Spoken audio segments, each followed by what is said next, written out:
दत्तगुरु मित्रांनो, श्री केशवानंद सरस्वती स्वामी महाराज श्री दत्त परंपरेमध्ये लीन स्वतः दत्तावतारी श्रीमद परमहंस परिव्राजकाचार्य श्री वासुदेवानंद सरस्वती स्वामी महाराजांचे मुळीच प्रसिद्धी नको असणारे शिष्य म्हणजे इंदूर येथील यती संन्यासी श्रीमद परमहंस परिव्राजकाचार्य श्री केशवानंद सरस्वती तांबे स्वामी महाराज ह्या गुरुशिष्याची समरूपता अशी काहीतरी विशिष्ट असावी की कोण श्री वासुदेवानंद सरस्वती स्वामी महाराज आहे व कोण श्री केशवानंद सरस्वती स्वामी महाराज आहे हे कळेना असेच आहे. श्री तांबे स्वामींचा जन्म कार्तिक कृष्ण द्वितीया शके 1815 तदनुसार इसवी सन 1897 खरगोन येथे झाला. खरगोन हे ह्याच आजोळ वडील श्री रामचंद्र व मातोश्री भागीरथी. मूळ हा परिवार कोकणाकडील होता. वडील श्री रामचंद्र भटजी वैदिक व धार्मिक प्रवृत्तीचे होते. वडील श्री रामचंद्र भटजी हे इंदूरला राहत बरेच विद्यार्थी ह्यांच्याकडे वेदाभ्यास करण्यास येत. रामचंद्र भटजी रात्री समयीच्या उजेडात देखील वेदाचा अभ्यास करत असत. मातापित्यांची तांबे स्वामींचे नाव सखाराम ठेवले होते. त्यांना 2 मोठ्या बहिणी होत्या. वयाच्या 5व्या वर्षी त्यांच्या आजोबांनी ह्यांचा व्रतबंध संस्कार केला व पुढे ते दशग्रंथी ब्राह्मणच झाले. घरी वडिलांकडून ह्यांच्याकडून सखोल वेदाभ्यास करून घेत. इंदुरात श्री नरहरी लळित ह्यांच्याकडून वेधशाळेत वेदाभ्यास सुरू झाला. हे दूर सोळ्यात आसनावर बसत तर दुसरी मुले ह्यांना हसायचे तर नरहरी गुरु म्हणायचे, अरे पोरांनो, त्याला हसू नका, तो मोठा होऊन फार नामांकित यती होणार. सुमारे त्या काळातच श्री टेंबेस्वामी इंदूरला आले. लहान सखाराम त्यांच्या दर्शनास गेले. नुसते त्यांच्या दर्शनाने सखाराम इतके प्रभावित झाले की आपण श्री स्वामी महाराज सारखाच आचार धर्म स्वीकारायचा श्री टेंबेस्वामीच आपले सद्गुरू हा संकल्प केला. पुढे तांबेस्वामींच्या वडिलांना स्वर्गवास झाला.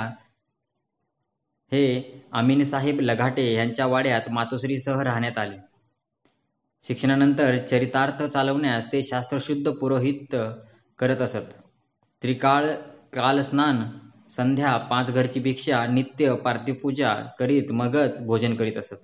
त्याच काळात ह्यांच्या एका बहिणीचे पती वारले. मातोश्रींनी ह्यांना म्हटले की बहिणीकडे जाऊन तिच्या दुःखाचे शमन करावे व त्यावर ते म्हणाले की तिने विधवा धर्माचे निष्ठेने पालन करावे. पण ह्या घटनेने त्यांच्या मनावर फार परिणाम झाला. ह्यांनी स्वतः विवाह न करण्याचा निर्णय घेतला. मातोश्रींनी फार समजवले. मग मातोश्रींनी नरहरी गुरुस मध्यस्थी करायला विनंती केली. परंतु नरहरी गुरु म्हणाले की हा फार वेगळा मुलगा आहे, विवाहाचा विषय येथेच थांबवावा. पुढे प्लेगमुळे मातोश्रीही स्वर्गवासी झाल्या.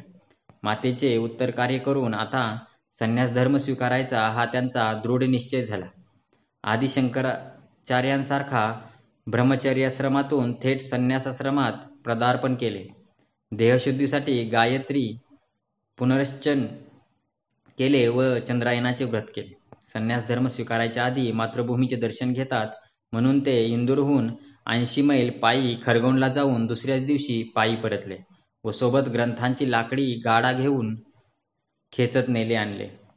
लगाट्यांच्या वाड्यात सर्वजण थक्कच झाले. तांबेस्वामींच्या दिव्यशक्तीची लोकांना जणू जाणीव झाली.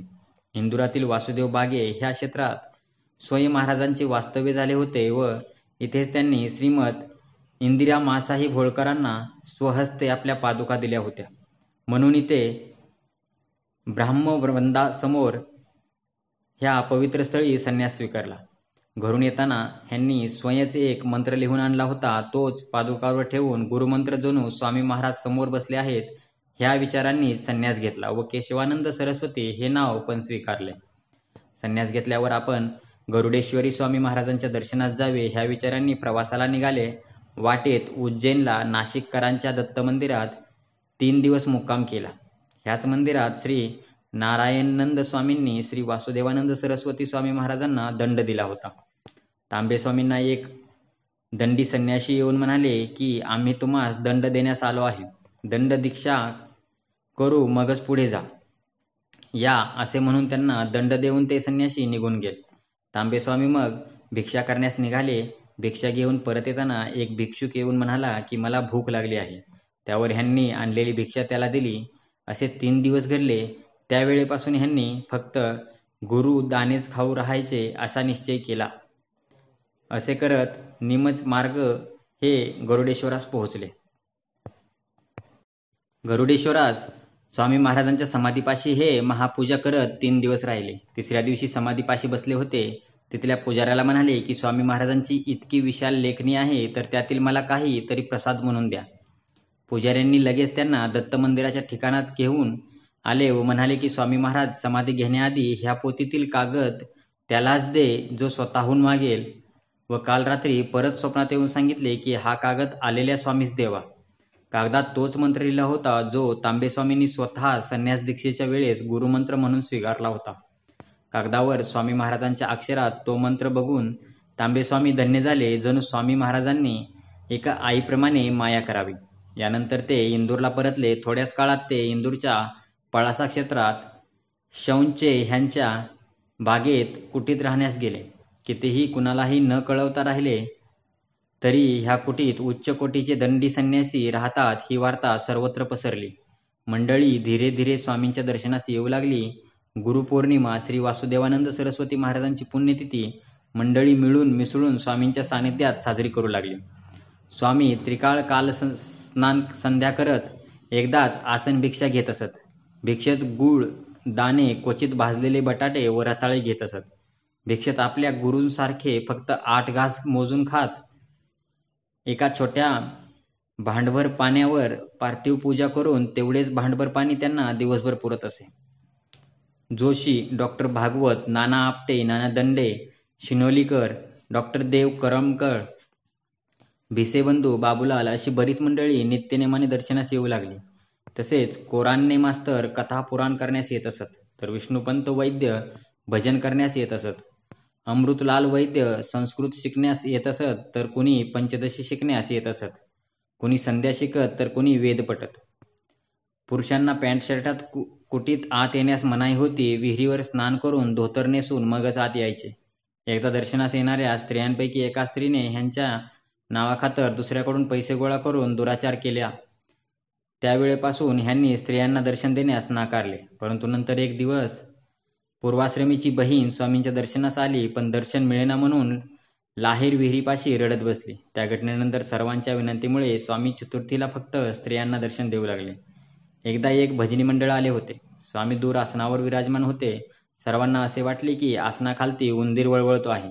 स्वामी स्नानास उठले तेव्हा आसन सरकवून बघितले तर साक्षात नाग जणू स्वामी आज शेषासनावर बसले होते.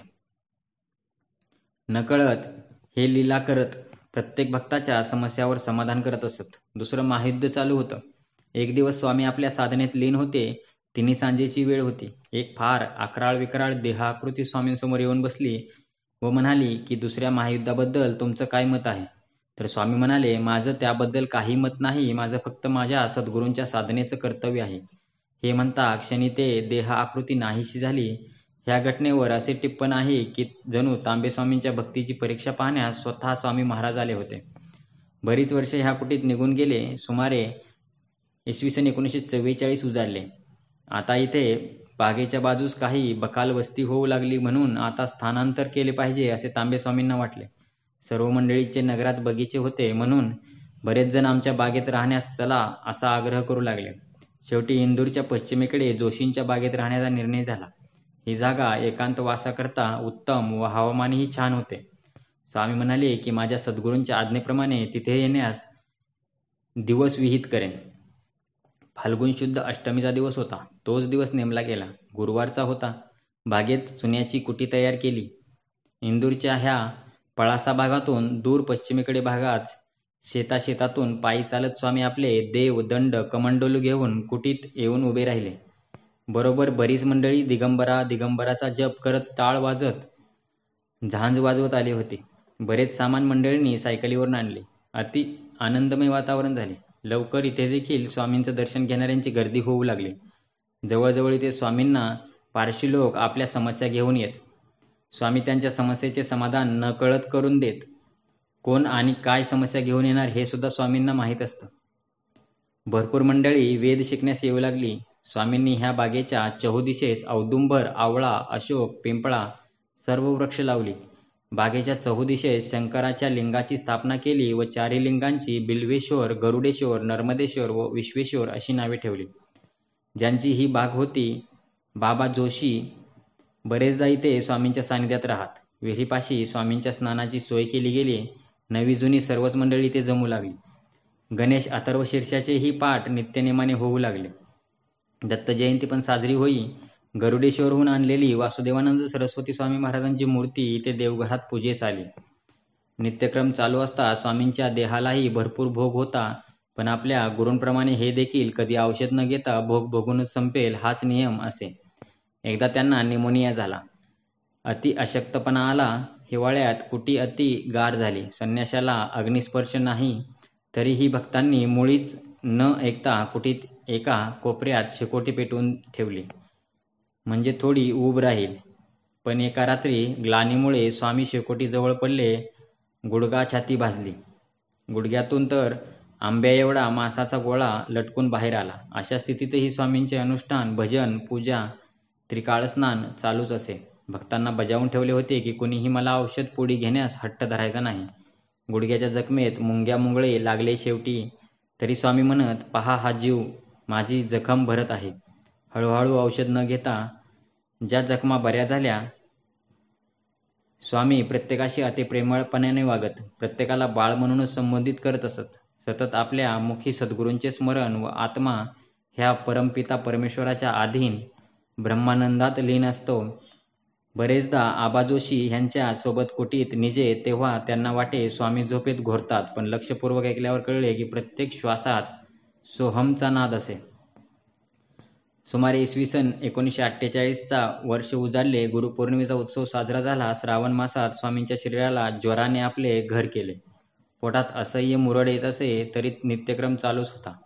दर्शनासी लोक येत असत. पुण्यापर्यंत जाऊन स्नानसंध्या करत. स्वामींना बऱ्याच थकवा आला. बाबा जोशी म्हणत, स्वामी आता कुटीतच तुमच्या स्नानाची सोय करू. त्यावर स्वामी म्हणत की मी सांगेन त्याच दिवशी कुटीत स्नानाची सोय करावी. आबा जोशी भागवत तिथेच स्वामींच्या सेवेस तत्पर राहत. डॉक्टर आले तरी स्वामींनी काही स्वतःची तपासणी होऊ दिली नाही. अखेरीस 1948 आज स्वामींनी आबास पूजा व कुटीत स्नानाची सोय करायला सांगितली. आबांनी पूजा करून स्वामींना तीर्थप्रसाद दिला. स्वामी उत्तराभिमुख होऊन बसले व दिगंबरा दिगंबरा म्हणू लागले. आबा म्हणाले की तुमचा बाळ आहे, मला काही उपदेश करावा. त्यावर स्वामी म्हणाले, सतत भजन चालू असू द्या. स्वामी आता हरे हरे म्हणू लागले. हळूहळू उच्चार कमी होऊन नाहीसा झाला. आबांना जोरदार हुंदका लागला. पाहतात तर स्वामी सोडून गेले होते. लवकरच नगरात ही दुःखद बातमी पसरली. स्त्री पुरुष सर्वजण जमू लागले. फारच उदासवाणी परिस्थिती ओढवली होती. आबा जोशीच आता स्वामींचे उत्तर कार्य करणार हे सर्वांनी मिळून ठरवले. स्वामींच्या देहाला रुद्राभिषेक केला गेला. दंडाचे 3 तुकडे करून दंड कमंडलूचे गाठोडे तयार केले गेले. त्यांच्या देहाला मोटारीत बसवून ष्टवाहच्या नर्मदा किनारी नेण्यास तयारी झाली. त्यांच्या मोटारमागे इतर मंडळी वेगवेगळ्या वाहनात जहाज, टाळ, मृदंग वाजवत दिगंबरा दिगंबराचे भजन करीत निघाले. ही मिरवणूक नर्मदेच्या किनारी आली. इथे परत नर्मदे किनारी स्वामींच्या देहाची पूजा केली गेली. शंखनाद झाला. शेवटपर्यंत स्वामींचा देह ताठ नव्हता झाला. मऊ सूत होता व एक विशिष्ट प्रकारचा सुगंध दरवळत होता. अखेरीस आता हा पवित्र देह नर्मदा मातेच्या कुशीत सोपवला गेला. मंडळी मध्यरात्रीपर्यंत भजन करीत परतली. पुढे कित्येक दिवस वेद पारायण, भजनाचा सप्ताह, गणेश अथर्व शीर्षाचा पाठ करीत होते. पुढे शंकराचार्य चतुर्मासात आले. त्यांची कुटीत मंडळींनी भिक्षा केली व त्यांनी मंडळींनी असेच मिळून मिसळून राहा असा उपदेश केला. स्वामी होते तोवर फोटोग्राफर वर्मा कधीच कुटीत दर्शनास नव्हता आला. तरी न बघता त्यांनी स्वामींचा मोठा फोटो तयार करून दिला व तो कुटीत दुरून सुद्धा स्वामींचं दर्शन होईल असा स्थापित केला. पुढे ह्या कुटीजवळ अण्णा भाट्यांना स्वप्नात स्वामींच्या आज्ञेप्रमाणे श्री दत्त मंदिराची उभारणी केली.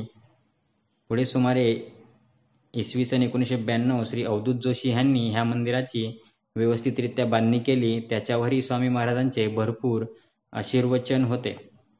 त्या साली ह्यांनी कुटीत स्वामी महाराजांच्या पेंटिंगपाशी बसून सतत 52 गुरुचरित्राचे पारायण केले.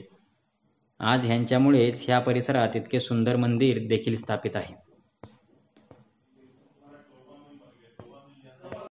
आज इंदूरच्या पश्चिम भागात वैशालीनगर मुख्य रस्त्यावर हे पावन रम्य शांत स्थळ आहे. ह्या बागेच्या चहूबाजूस भरपूर वस्ती झाली आहे, तरी हे रम्य स्थळात मुख्य दारातून आत गेल्यावर समोर श्री दत्त मंदिर आहे. गर्भगृहातून श्री दत्ताची सुंदर पांढरी तेजस्वी संगमरवरी मूर्ती आपल्याला भक्तांकरता हसत समोर विराजमान आहे.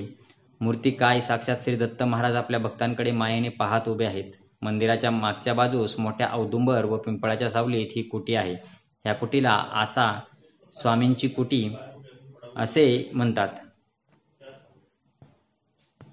त्या कुटीत स्वामी महाराजांचे मोठे पेंटिंग, देवघरात श्री स्वामी महाराजांची मूर्ती व तांबे स्वामींचा मोठा फोटो आणि पादुका आहेत.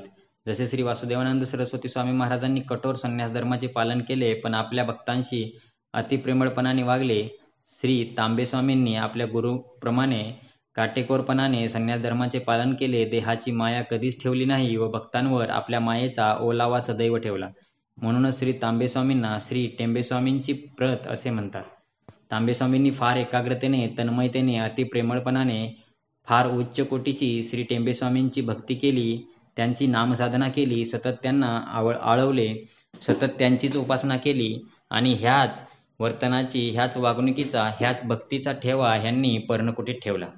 हे सदेह ह्या कुटीत असताना एखाद्या भक्ताने जर ह्यांना अर्पण करण्यास एखादे फूल किंवा पेढे वगैरे नैवेद्य म्हणून आणला तरी स्वामी तो नैवेद्य स्वामी महाराजांपाशी अर्पण करण्यास सांगत. या कुटीत त्यांच्या परवानगीशिवाय काही घडणं अशक्य आहे. म्हणून आजही काही कुटीबद्दल छोटा मोठा निर्णय घेण्यापूर्वी इथली गणमान्य मंडळी चिठ्ठी टाकून श्री तांबेस्वामींची परवानगी घेतात. ही असली दत्तावतारी थोर सत्पुरुषांचं दैहिक यांत्रा संपवणं नुसती एक सूचना घटना असते, पण ह्यांचे वास्तव्य ह्यांच्या कार्यस्थळी सतत सदैव असतं व निरंतर हे आपल्या भक्तांचा सांभाळ करत असतात. आणि म्हणूनच ह्या चैतन्यमयी पर्णकुटीत श्री वासुदेवानंद सरस्वती स्वामी महाराजांच्या कृपाछत्रात श्री केशवानंद सरस्वती तांबे स्वामी महाराजांच्या मायेच्या सावलीत भक्तांना ह्यांचा अनुभव व प्रचिती लाभत असते. निखिल दृश्य सतत स्वामी दिसो. दत्तगुरु मित्रांनो.